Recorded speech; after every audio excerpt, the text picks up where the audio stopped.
ವಿದ್ಯಾರ್ಥಿಗಳ ಪರವಾಗಿ ಈ ರಾಜ್ಯದ ಎಲ್ಲ ವಿದ್ಯಾರ್ಥಿಗಳಿಗೋಸ್ಕರ ಅದರಲ್ಲೂ ಕಷ್ಟಪಡುತ್ತಿರುವಂಥ ಅಕ್ಸ ಸಂಘಟನೆಯ ಕಾಂತಕುಮಾರ್ ಸರ್ ಅವರಿಗೆ ನಾನು ಧನ್ಯವಾದ ಹೇಳ್ತಾ ಈ ಸಂದರ್ಭದಲ್ಲಿ. ಯಾಕಂದ್ರೆ ನಾನೊಬ್ಬ ಲೆಕ್ಚರ್ ಆಕ್ಚುಲಿ ಅವರು ಒಂದು ಕಷ್ಟಪಟ್ಟು ನೋಡಿ ನಾವು ಜಾಯಿನ್ ಇದ್ವಾಗಿಲ್ಲ. ಯಾಕಂದ್ರೆ ಇವತ್ತು ಅರ್ಥ ಮಾಡ್ಬೋದು, ನೀವೆಲ್ಲರೂ ನಾವು ಓದ್ತೇವು ಕಲ್ಪನೆ ಮಾಡ್ಲಿಕ್ಕಂದ್ರೆ ಏನಾದ್ರು ವಿದ್ಯೆ ಓದ್ಕೊಂಡೋದಕ್ಕದ ಅಲ್ಟಿಮೇಟ್ಲಿ ಏನಕ್ಕದಪ್ಪ ಅಂದ್ರೆ ಏಜ್ ಕುಡಿತಂದ್ರೆ ಹೋಗಿ ಬಂದಿದ್ದು ನಮ್ಮ ಪಾಡಿನ ಹೋಗ್ಬೇಕಲ್ಲ. ಆಕ್ಚುಲಿ ಅರ್ಥ ಮಾಡ್ಕೋರಿ, ನಾನೆಲ್ಲ ರಾಜ್ಯದ ಮೂಲೆ ವಿದ್ಯಾರ್ಥಿಗಳಿಂದ ಅವ್ರನ್ನ ಮಾಹಿತಿ ಹೇಳ್ತೀನಿ. ಎಷ್ಟೋ ವಿದ್ಯಾರ್ಥಿಗಳು ಬರ್ತಾ ಇದ್ದಾರೆ, ಕಷ್ಟದಲ್ಲಿ ಹೋಗ್ತಾರೆ. ಯಾಕಂದ್ರೆ ಸರ್ ಏಜ್ ಅದು ಬಂದಿದೆ ಸರ್, ನಾವು ಹೆಂಗ್ ಮಾಡೋ ಸರ ಇದು ಕೇವಲ ನಮ್ಮ ಏಜ್ ಅಪ್ಪ ಅಂದ್ರೆ 1 ತಿಂಗಳು ಸರ ಕಲ್ಪನೆ ಮಾಡಿಸಿ ಸರ ಬರೀ 6 ತಿಂಗಳು ಸರ್ ಅಂತ ಎಷ್ಟೋ ನಮ್ಗೆ ಇದು ಬಿಡ್ತಾರ ಸರಿ ಹೇಳ್ತಾರ, ನಮಗೂ ಮಾಡ್ತಿರ್ತಾರ. ಆದ್ದರಿಂದ ಏನಪ್ಪಾ ಅಂದ್ರ ನಾವೇನು ಇಲ್ಲಿ ನಾವೆಲ್ಲ ಈ ಸಂದರ್ಭದಲ್ಲಿ ಏನ್ ವಿಚಾರ ಮಾಡ್ಬೇಕಪ್ಪ ಅಂದ್ರ ಇದಕ್ಕ ಸರ್ಕಾರ ಬಗ್ಬೇಕಾದ್ರೆ ಇನ್ನೊಂದೇನಪ್ಪ ಅಂದ್ರ ನಾವು ಹೋರಾಟ ನೀನು ಕೊನೆ ಹೋರಾಟ ಮುಖ್ಯ ನಮಗಿಲ್ಲಿ. ನಾವು ಒಂದ್ ವೇಳೆ ಹೋರಾಟ ಮಾಡ್ಲಿಕ್ಕಂದ್ರೆ ಸರ್ಕಾರ ಎಚ್ಚೆತ್ತುಕೊಳ್ಳುವುದಿಲ್ಲ. ಇವತ್ತು ಅರ್ಥ ನಿಮ್ಮೆಲ್ಲರಿಗೂ ಗೊತ್ತಿದೆ. ಇವತ್ತು 4 ವರ್ಷ ಆಯ್ತು, ಇವತ್ತು ಕಲ್ಪನೆ ಮಾಡ್ತಾ ಇಲ್ಲ.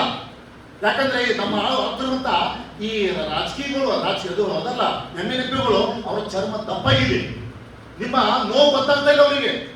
ಆದ್ದರಿಂದ ಸರ್ ಇವತ್ತು ವಿದ್ಯಾರ್ಥಿಗಳ ಸಂಘಟನೆ ಕೈಗೊಂಡ್ರ ಪಾಪ ಅವರು ಕಷ್ಟಪಟ್ಟರ ಓದ್ಯಾರ. ಈ ರಾಜ್ಯದ ಮಕ್ಕಳ ವಿದ್ಯಾರ್ಥಿಗಳು ನೋವು ಗೊತ್ತಿದ್ದವರಿಗೆ. ಆದ್ದರಿಂದ ಸರ್ ಇವತ್ತ ಒಂದು ಏನಪ್ಪಾ ಅಂದ್ರೆ all Karnataka state student association ಸಂಘಟನೆ ಅದು ವಿದ್ಯಾರ್ಥಿಗಳಿಗೋಸ್ಕರ ಇದೆ, ನಿಮಗೋಸ್ಕರ ಇದೆ. ನೀವೆಲ್ಲರೂ ಭಾಗಿಯಾಗಬೇಕು. ಅದು 11 ತಾರೀಕಿಗೆ ಇಲ್ಲಿ ಬೆಂಗಳೂರು ಕ್ರೀಡಾ ಪಾರ್ಕದಲ್ಲಿ ಏನಪ್ಪಾ ಒಂದು ಹೋರಾಟ ಇದೆ. ಆ ಹೋರಾಟದಲ್ಲಿ ನೀವೆಲ್ಲರೂ ಭಾಗಿಯಾಗಬೇಕಂತ ಈ ಸಂದರ್ಭದಲ್ಲಿ ನೀವೆಲ್ಲರೂ ಕೈಗೊಂಡು ಕೇಳ್ಕೊಂತ ಆಕ್ಚುಲಿ ದಯಮಾಡಿ ಯಾರು ಹೇಳಕೋಬೇಡ್ರಿ, ನೀವು ಬರ್ರಿ, ನಿಮ್ಮ ಯಾರು ಫ್ರೆಂಡ್ಸ್ ಕರ್ಕೊಂಡ್ಬರ್ರಿ. ಇದು ಇಲ್ಲಿಗೆ ಯಾಕಂದ್ರ ನೀವೆಷ್ಟು ಓದ್ತಿಲ್ಲ, ನಿಮ್ಗಿಂತ ನೀವು ಎಷ್ಟೋ ಮಂದಿ ಪಾಪ ಕಷ್ಟದಿದ್ದಾರ. ಅವ್ರಿಗೆಲ್ಲ ನೀವು ಒಂದು ಹೋರಾಟದ ಮೂಲಕ ನೀವೇನಾದ್ರೂ ಕಲ್ಪನೆ ಮಾಡಿಸಿದ ಕರೆದ್ರೆ ನಿಮ್ಮಿಂದ ಈ ರಾಜ್ಯಕ್ಕೆ ಏನಪ್ಪಾ ಅನೇಕ ವಿದ್ಯಾರ್ಥಿ ಹೆಲ್ಪ್ ಬರ್ತಕ್ಕಂಥ ದಯಮಾಡಿ ನಿಮಗೆಲ್ಲರಿಗೂ ಕೈಗೊಂಡು ತಗೋತೀನಿ. ದಯಮಾಡಿ ಎಲ್ಲರೂ ಬರಲೇಬೇಕು ನೀವು.